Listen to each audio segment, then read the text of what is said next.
Welcome to the Business with Beers podcast. This is the place where we help entrepreneurs expand their business, build their wealth, and generate passive income. I'm your host, Brian Beers, an entrepreneur who's on a mission to inspire growth from everyone around me. Remember that you need to take the actions others won't, and you can live the life that others don't. Please be sure to check out my weekly newsletter that now drops every Thursday. It includes one quote, one tweet, one podcast recommendation, plus some business and investing insight from me. It's short and it's sweet. My goal is to provide you with just a couple gold nuggets to help inspire your growth. Go to brianbeers.com to subscribe. Hello, everyone. I'm excited today to bring you Cameron Herold. Cameron is known around the world as the CEO whisperer. He has built multiple $100 million companies. He's probably best well known for helping grow 1-800-GOT-JUNK from a small $2 million a year company to doing over $100 million in revenue in just 6 years. He's also the author of many best-selling books, including Double Double, Vivid Vision, and has a new one out called Second in Command, Unleash the Power of Your COO. Welcome to the show, Cameron. Hey, Brian, thanks for having me. You had your head down reading. I'm like, there it is. That's right. There you go. Sorry. That's okay. Normally I ask for backstory, but, I don't know. I don't think we have all day to go over everything you've done. So let's focus in on the COO. So when should a CEO, so whether it's the business owner in a lot of cases, a small business owner in my kind of audience, when do they desire, hey, I need help. I need a right-hand man. How do you advise that? It's interesting. So I've been around working with entrepreneurs now for about 30 years. I've played the second in command role a number of times with companies. And then I run this organization called the COO Alliance, where we've got hundreds of COOs from all over the world. So I have a lot of purview into kind of seeing that mindset. The entrepreneurial journey goes from, I call it the ones and threes. So you have just you, and then you have 3 employees, and then you have 10, and then you have 30, and then you have 100, and then you have 300, right? You kind of scale out. Yep. And in each of those transitions, there's a point that the company has to iterate or change. When you get to 3 employees, you've got a couple people you can delegate to. Well, they're not really a COO. They're not a director yet. They're just a couple of key people that you can give some work to, right? Mm-hmm. You get to 10 employees, you probably have your first manager who's managing some people for you, and you need to get some results through people. Again, not a second in command, probably a good operations person, a good project manager, a good kind of jack of all trades, master of none, someone you can count on, and you're trying to grow their skills and grow their capacity. When you get to 30 employees, you probably have your first management team. You've got 4 or 5 people that are managing everyone in the company for you, and you're really now largely managing most of those 4 or 5 people. At that point, you've probably got your first second in command. It's the person that you would, if you were sick for 6 months, that they could probably run the company for you. They're probably not a COO yet. Maybe they're a director of operations, or maybe at best a VP of operations. And they probably have, again, strong project management skills, strong leadership skills, stronger time management skills, but they're not a true leader yet. They're a good tactical manager. They probably don't have strategic capabilities yet. When you go from 30 employees to 100, then you've got your first leadership team, your kind of VP level or C-level leaders that are running each of the functional areas. They probably have good leadership skills. They've been around strategy before. They think at a different level. They're better at the interpersonal relationships and interpersonal skills. That's when you've got your first COO, right? So that's kind of the core. And the other thing that I always bump into is, entrepreneurs, when you're in the 10 to 20, 10 to 30 employee range, I need to hire a second in command. No. You need to hire an executive assistant first, because most of them think they need a COO. They're trying to get a bunch of stuff off their plate, but they don't realize that a bunch of that stuff is the minimum wage jobs that they could delegate to an EA or a fractional EA first, which will buy them a full year before they really need to hire their COO. Yep. Yeah, that's great. Yeah, that's cool. Yeah, 1, 3, 10, 30, 100, 300.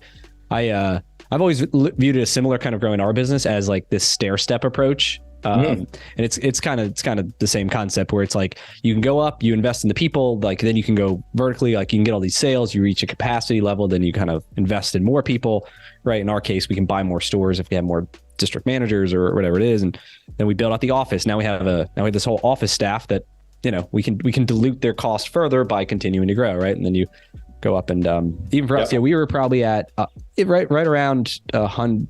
Well, we have 200 employees today, and we brought our guy on and our COO on in August, so we stretched it a little bit. But but probably felt it at 100 though, It's like, that's a good, and you know what, one of the first stretches that you were feeling at 100 is you were probably at the point where you're like, I have these strong people that report to me, but I don't have enough time to grow them. I don't have enough time to mentor them. I don't have enough time to remove obstacles for them. I don't have enough time to do any skip level meetings and deep dive into their functional areas. You're still so busy running the business that you don't have time to flip the org chart upside down to be there as a supportive leader, right? And I think that's the point where now that you've brought on, you were telling me before we went live about your COO, and he sounds incredible. When you have that level of COO who you can count on, the core values are sacrosanct, that you've got a good trust relationship with them, and they've got the skills, it gives you the breathing room to start being strategic. It gives you the breathing room to start thinking about the business in a different way, which gives you incremental leverage. One thing that happens when you're so busy running the business is the solution to every problem tends to be hire more people. Yeah. But when you can slow down and be strategic, all of a sudden you go, wait, we could actually say no to those 4 opportunities and have less people. We could automate, we could optimize, we could leverage AI. Like, holy shit, we could grow in so many better ways because it gives you time to think. And if you can get that right second in command in place, it gives your leadership team time to think as well.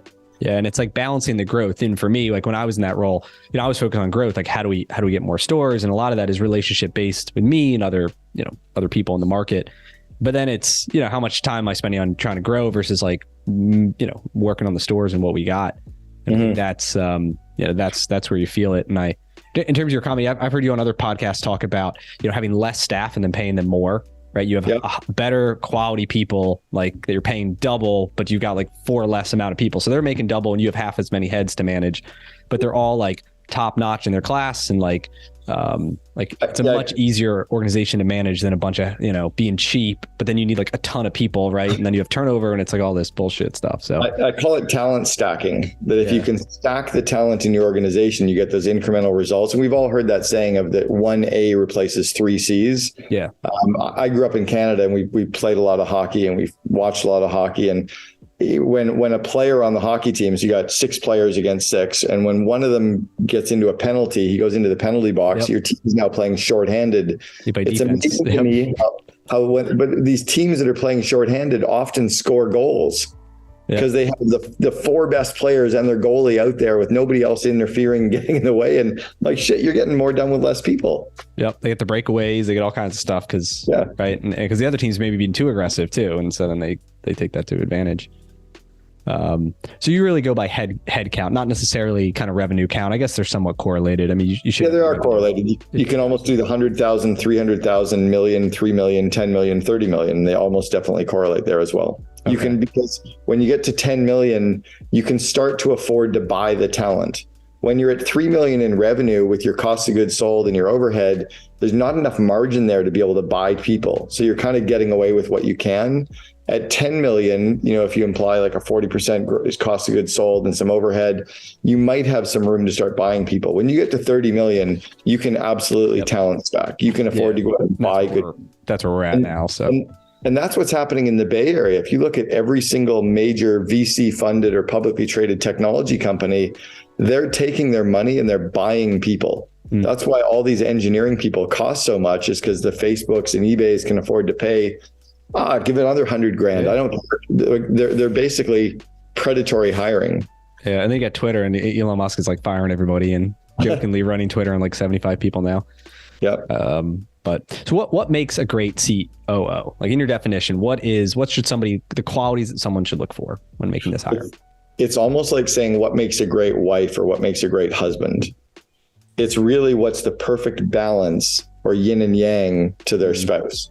So if I'm a husband, what makes a great wife for me is somebody who gives me the balance and where I'm weak, who leverages my strengths, who can repeat my sentences for me, who I have absolute trust in, right? So it's the very same in the COO. Every CEO needs a second in command to be great at the stuff that they're not.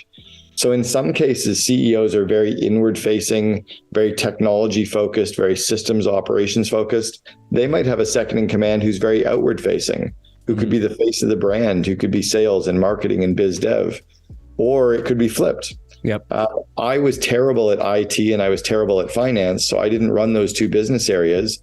I've got 30% of my COO Alliance members that finance and IT report to them. Right? So it's a yin and yang. And then it's also, how can you really get the strong trust and communication between the two so that it is kind of like that marriage?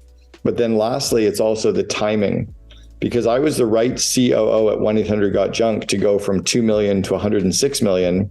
I would have been a horrible COO to go from 100 million to a billion.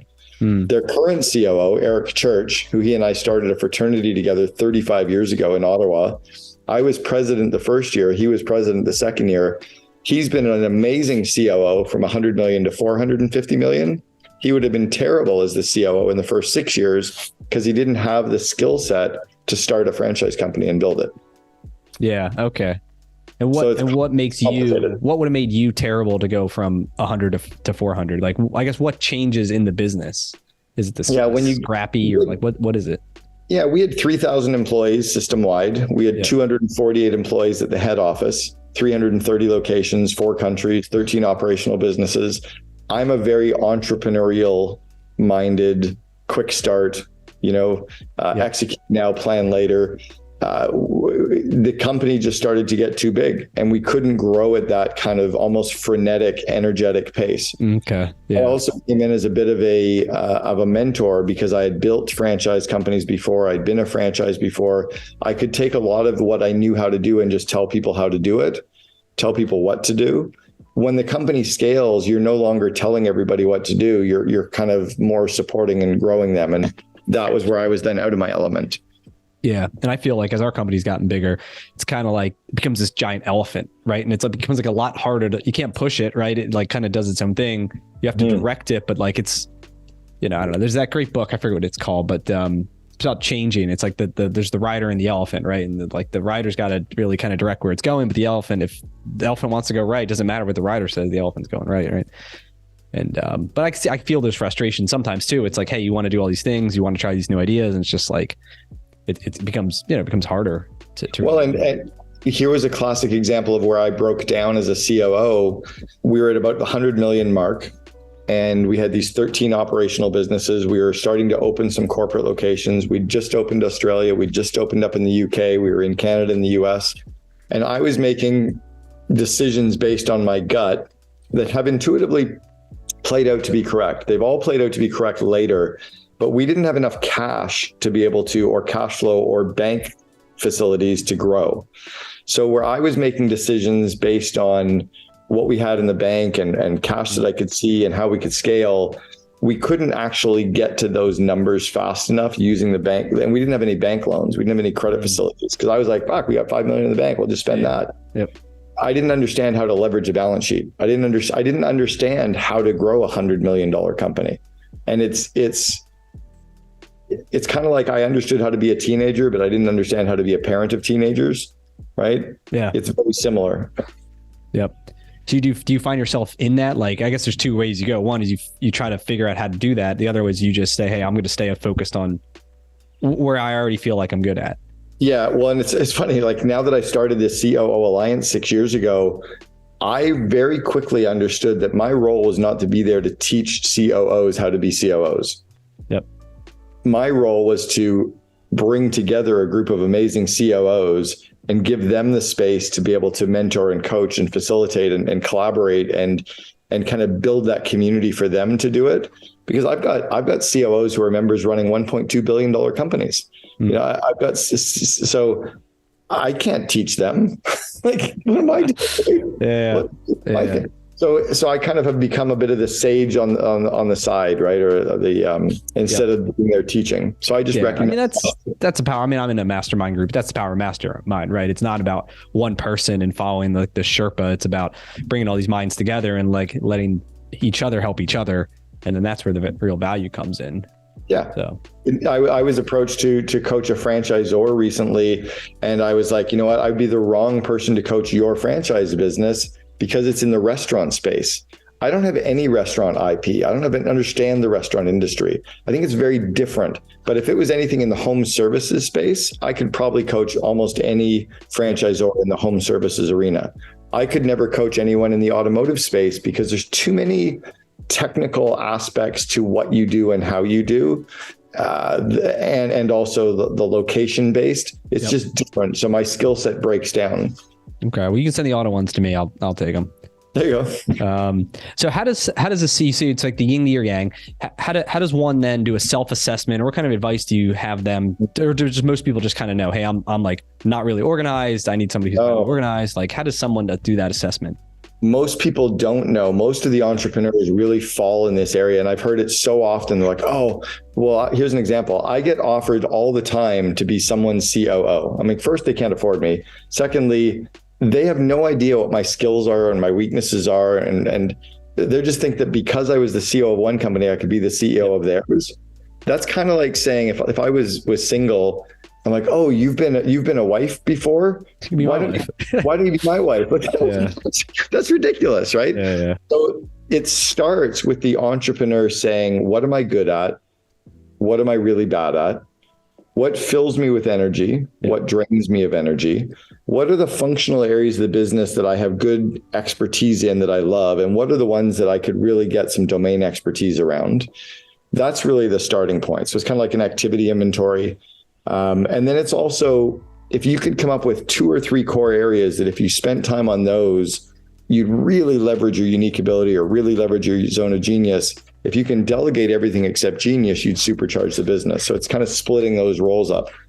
And then it's finding a COO who doesn't want to work on the areas you're good at, right? If you're Tobias Luque, who's the CEO of Shopify, has Harley Finkelstein as his COO. Harley's not great at the engineering. He's not great at IT.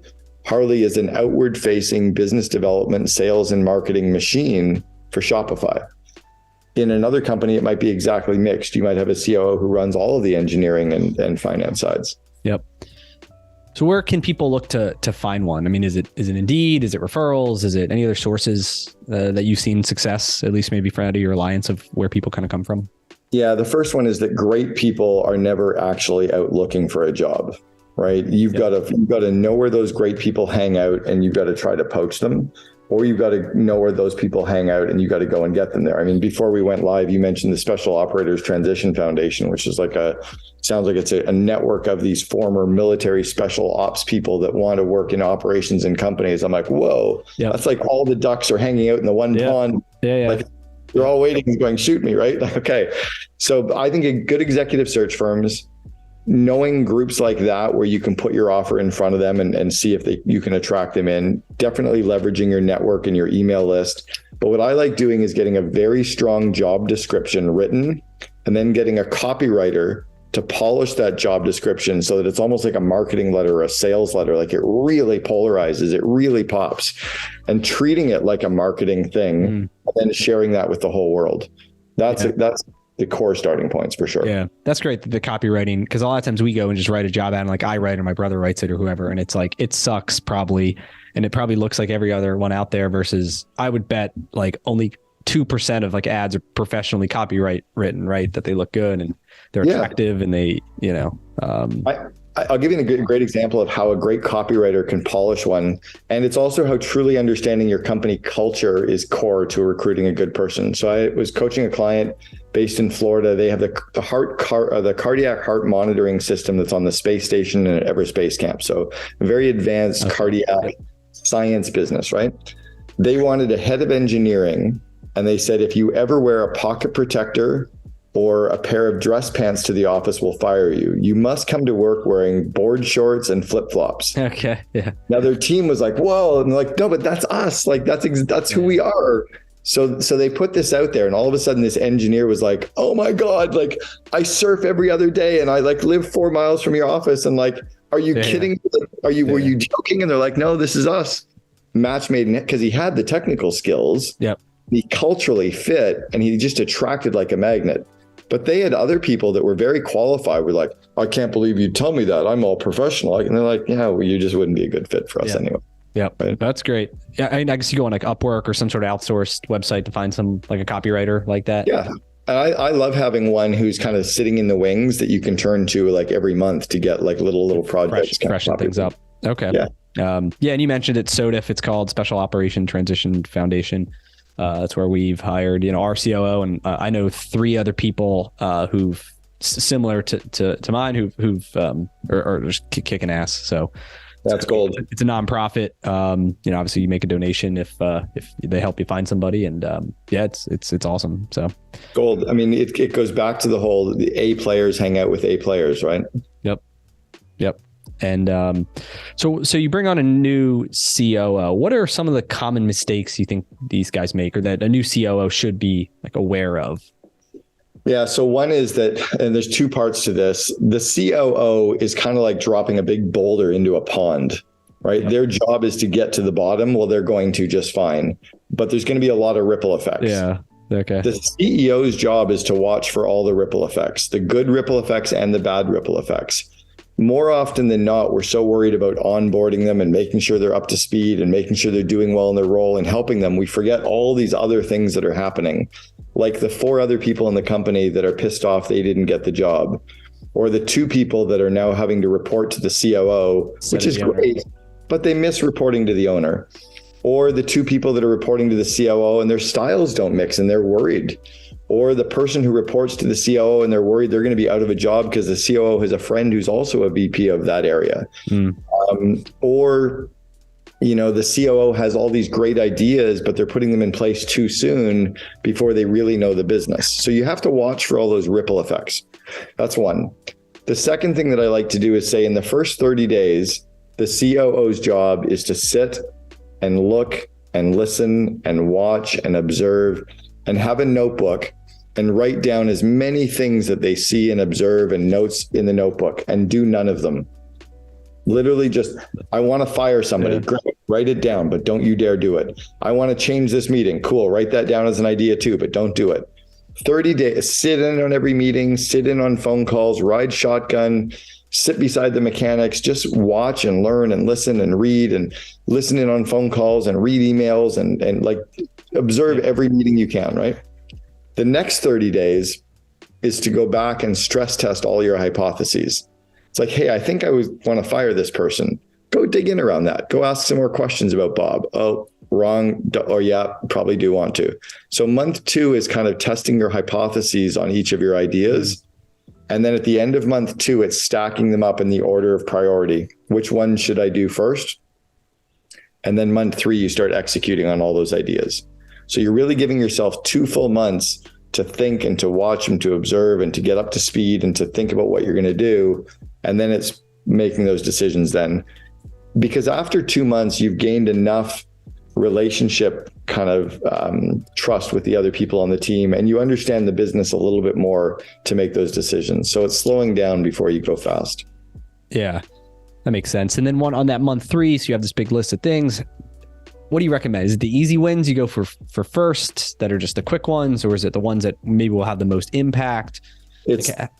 Yeah, intuitive question. It's the easy wins first. It's the low hanging fruit, so that the people around you can see that an idea that was put in place is paying results. And I like it to like launching a satellite. If I can quickly launch that satellite and then it's in orbit forever for free, that's a good, easy win, right? What are some things that I can do quickly that'll pay dividends for a long period of time? So my team's like, that was cool. That's easy. That was a good win. Get a couple of those under your belt before you launch some big project on integrating a new ERP system that's going to drive everybody crazy for 6 months. Yep. Yeah, we have the same approach when we're acquiring, we acquire a lot of existing franchises, right? And you have this whole new team and they're like scared on day 1 because it's new ownership and all this stuff. And like our goal is like day 1 or week 1, like what are just these easy little wins? And a lot of times it's like deferred maintenance or like, paint, like something needs to be painted or like the equipment's broken or like, I don't know, we upgrade the computers. I don't know, all these little things that they've been waiting. And we come in, we're like Superman. And it like, they say, all right, these guys are serious. They don't just want to like cut and run or like, or strip the company or people, they have all these crazy theories.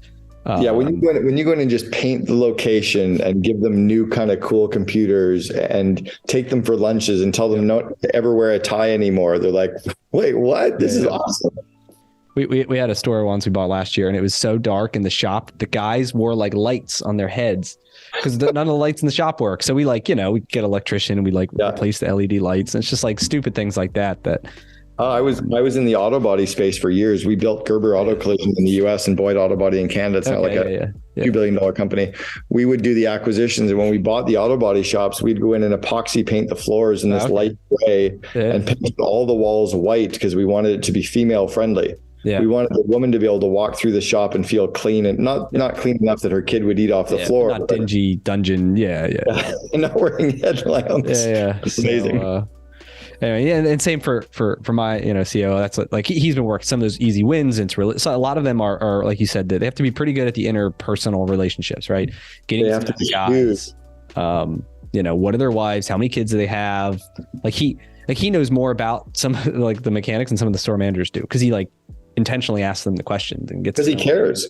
And he cares. And that's you actually just touched on probably one of the core skills that a COO or second command needs to have, is the interpersonal relationships, the ability to build connections with humans, because they're not there as the tiebreaker in making decisions. They're there to get people to work together and collaborate. They're there to draw out the conflict and help people get through it with each other. They're there to actually leverage people's personal goals and personal dreams and attach them to the company's core purpose and missions. Like, they have to really understand and care about people.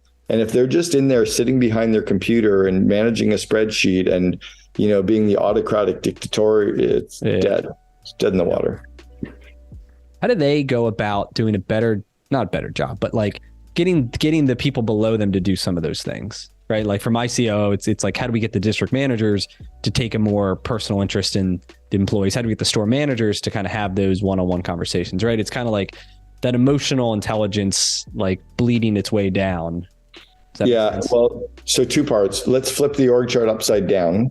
Yep. So let's have the CEO at the bottom supporting the VPs who support the managers, who support the frontline staff, who support the customers. Yep. So when you build that kind of that real supportive, caring, removing obstacles, coaching, cheering people on structure, everybody starts to feel it, versus the holding them accountable, managing them. So that's one. Definitely the leading from example, right? So he's doing it and showing it, and then making sure that others see it. So it's kind of subtly showing that and calling that out. So like it's in a meeting, it's like, hey Bob, how was your weekend with so-and-so? And how's your guitar lessons going? Other people are like, what? How do you remember that? Like, or how do you know that? Yeah. Maybe I should like know something about someone I work with. Yeah. It starts to bleed into so you start to infuse that into the organization is another. And then the other is growing people, right? I believe that a leader's core job is to grow people, to grow their skills and to grow their confidence. Those two things always.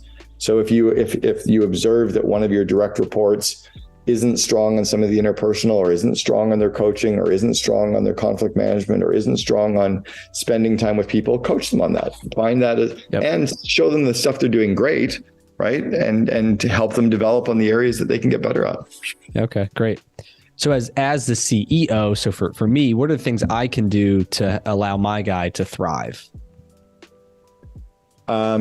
Stay out of his way.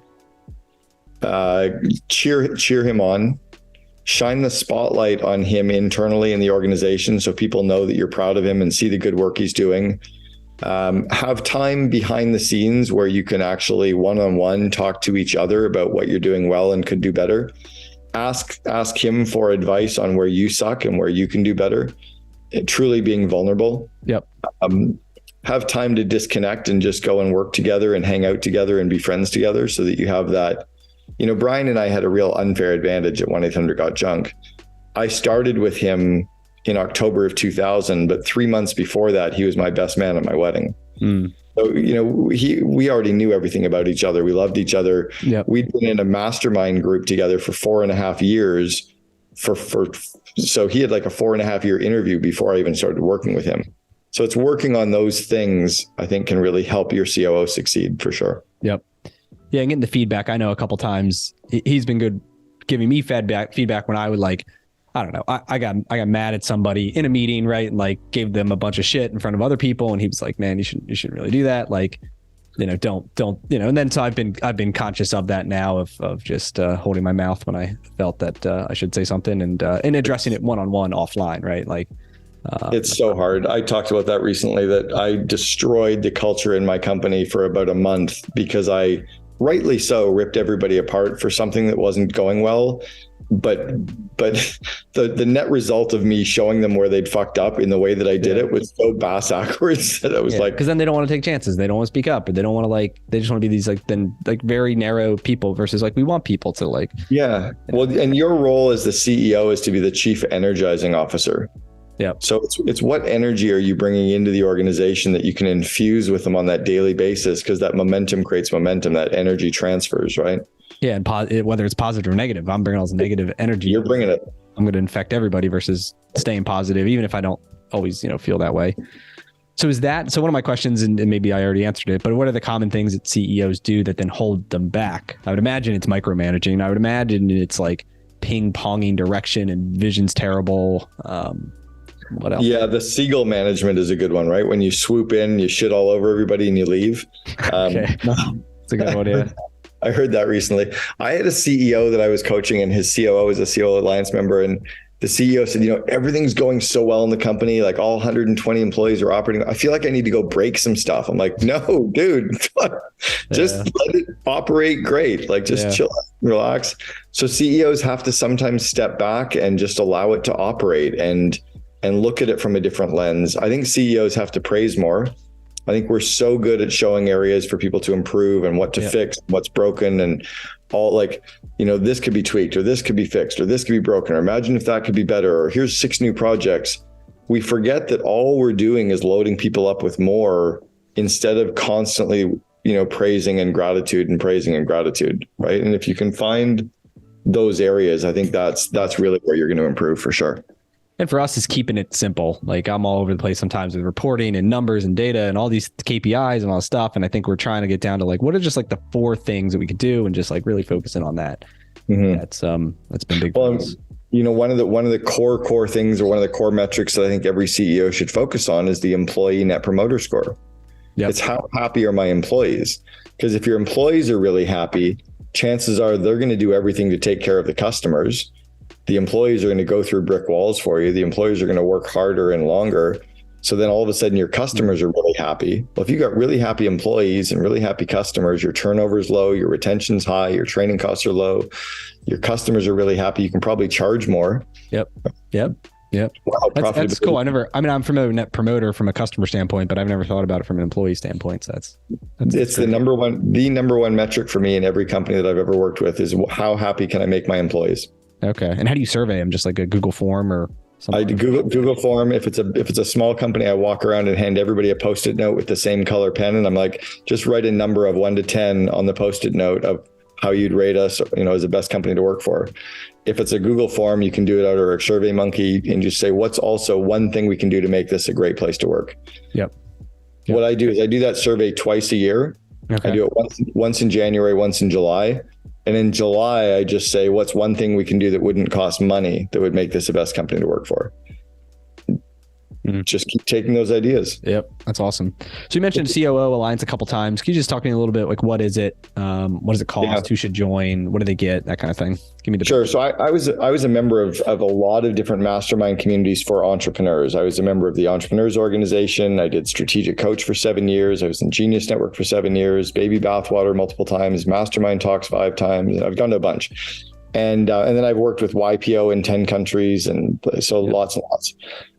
There's all these groups for entrepreneurs, but the problem is the entrepreneur is not really the one who's growing the company. It's their second in command, or it's their leaders. And there were groups for marketers and engineers and lawyers and accountants, or all these groups, but there's no community for the second in command. So I started it for them. Membership is $8,900 a year. They have a 3-hour event every month for 12 months. They have a closed private Slack group where they all share messages and ideas and questions with each other, and they all answer and help each other throughout the year. We also have accountability groups. So we put them in groups of 6, and they meet for 1 hour every month in small groups of 6 to share their problems and support each other. And then we have 2 optional in-person events a year. One is held in Scottsdale, one's held at MIT in Boston, and we have them come to those, and that's about $5,000 per event. That's like a 2 or 3 day event, bringing in speakers or Yeah, the one that we have coming up in April, we have Chip Connolly, who is the founder of the Joy de Vivre hotel chain. We've got Don DePani, who is a monk, and then a guy named Warren Rustand, who is a spectacular speaker on leadership. He's worked inside of the White House, sold $2 billion companies. Every time I see Warren speak, I feel like a complete loser in life. It's like, it's horrible. What's some of the content? Like, what are some of the discussions these guys are talking about in the 3 hour a month or, at these conferences? Yeah. How to build a better relationship with my CEO, how to be more open and vulnerable with my team. We've got a speaker coming in to talk about AI and all the different, like 8 or 9 different AI tools to leverage inside of our business. Building a better workplace culture, meeting rhythms, metrics, KPIs and dashboards, interviewing, recruiting, hiring. It's everything. It's the stuff that, as entrepreneurs, we're like, yeah, we need better people on the bus. And we think that's a discussion about recruiting. They want to talk about interviewing for 6 hours and probably chat about it in their accountability groups 2 more times. They want to review all the interview questions that are being asked. They want to talk about the software that we're using to onboard people. They get into that. They get into the real nuts and bolts of the business. And you have a wide range of industries. I mean, you mentioned people in finance and stuff, but We've got pure play offline businesses. We've got, pure online businesses. We've got members from 17 countries. Our youngest COO is 22 years old, and he's a COO of 4 different companies, all doing more than 5 million in revenue. He blows my mind. Our oldest member is 62. We've got about 40% of the members are women. Okay. How many do you have? We're in around the 200 range right now. Okay. But we've got the largest Domino's pizza franchisee. They've got a couple hundred Domino's locations. Yeah, that's awesome. Random. What was one of the biggest mistakes you made as a COO? Not listening to my VP of finance when we had a very quiet, very humble, very amiable, and he was very smart, but he would come to us and say, do you think that this is a good decision? And Brian and I were like, yeah, fuck yeah, it's great. Let's roll. I'm worried that this, no, we got this. And we just wouldn't listen to him with his concerns around cash flow and around how we were using our cash to scale the business. And we, at one point, had no money. We went to the bank to get a credit line, and the bank said, well, you don't have any money. And we're like, yeah, we just spent our $5 million in cash. We paid $2 million for the office renovation and the moves, paid $800,000 in for taxes, paid $800,000 in bonuses. And they're like, well, that was dumb. We're like, why? And they're like, because we can't loan to you with your position. So Brian had to go out and borrow $420,000 from his mom to meet payroll. So I realized that if you're not willing to listen to the people that you have reporting to you, get people you're willing to listen to. But God gave us 2 ears and 1 mouth. We need to use them in that ratio. Yeah. And just to even listen, to hear what they're saying, to go, oh, that's interesting. That was a huge loss. Maybe we can consider that. Even if you don't do it, you're at least pausing for a second. Right? Yeah. And to truly understand it, like, what do you mean, should we slow down? What do you mean, are we sure? Can you show me what you're thinking? Like, let me understand that. Like, if I'd spent 15 minutes more just understanding it, right? If Brian had spent 15 minutes more understanding it, we wouldn't have then had to fire 20 people and, shut down the UK and, call our vendors and tell them we weren't paying them for one of them. We said, we're not paying you for 90 days. And she started yelling at me. I said, if you keep yelling at me, I'm not even putting you into the lottery to see if you get paid in 90 days. Like we don't have the cash. Like, yell all you want. Is that, are you building out corporate too? I mean, because it's a franchise, right? And a franchise, the franchisee takes on a lot of that, those capital investments. No, we had 13 corporate locations that we started to open up. And because we were trying to prove to franchisees and we were doing it, we're like, we can run a location anywhere. Like, give us the worst market, we can open up there and kick ass. Okay. So like, well, then do Chicago in the winter. We're like, okay. So we did it. And then do like an African-American market in South Philly. And we're like, fuck, we got that one too. And then we opened up Australia, and then we opened up in the UK. So our corporate expansion. And then we had 60,000 square feet at our head office. We had 248 employees at our head office. So we had a big corporate, behemoth that we were starting to manage too. Yep. That's great. So where can people find the book? When is it released? All that. Yeah, the book comes out in 2 weeks. It comes out January 24th. So probably by the time we're live, we'll be out. It's on Amazon, Audible, and iTunes. I actually read the audio version for this book of all my 6 books. This is the only one I decided to read. Okay, good. Yeah. And they can find, if they go to just Amazon, they'll find it. Or if they go check out the COO Alliance, they'll find that as well. And then check out investinyourleaders.com, which is all of the core leadership skills that managers need to excel in their jobs. And it's really how you're going to grow a small business into something large. Yep. It's a set of courses, correct? I've looked through them. I thought they looked pretty good. So. Yeah, it's what I consider are the core skills that managers need to be highly effective in their role. And if we grow their skill set, they can grow the company. You know, that you think about any manager out there, they all run meetings, but they've never been trained, or they all do job interviews, but they've never been trained on how to do an interview. They all like coaching and delegation, time management. So I just created the modules around that. That's how I've grown all the companies over the years, was teaching those skills. Yep. Well, that's awesome. Well, I appreciate you coming on and chatting with me and sharing all your knowledge and wisdom. And, I got a ton of good notes. And I'm excited to start, putting some of the stuff into place with my guys. So thank you. I appreciate the time, Brian, and congrats on your hire too. It sounds like you've got a fantastic COO. Yep. Awesome. Well, have a good one. Appreciate it. That's all we got for this episode with the Business with Beers podcast. One thing that would really help both us and other new potential listeners is to rate the show and leave a comment in iTunes, Stitcher, wherever you listen.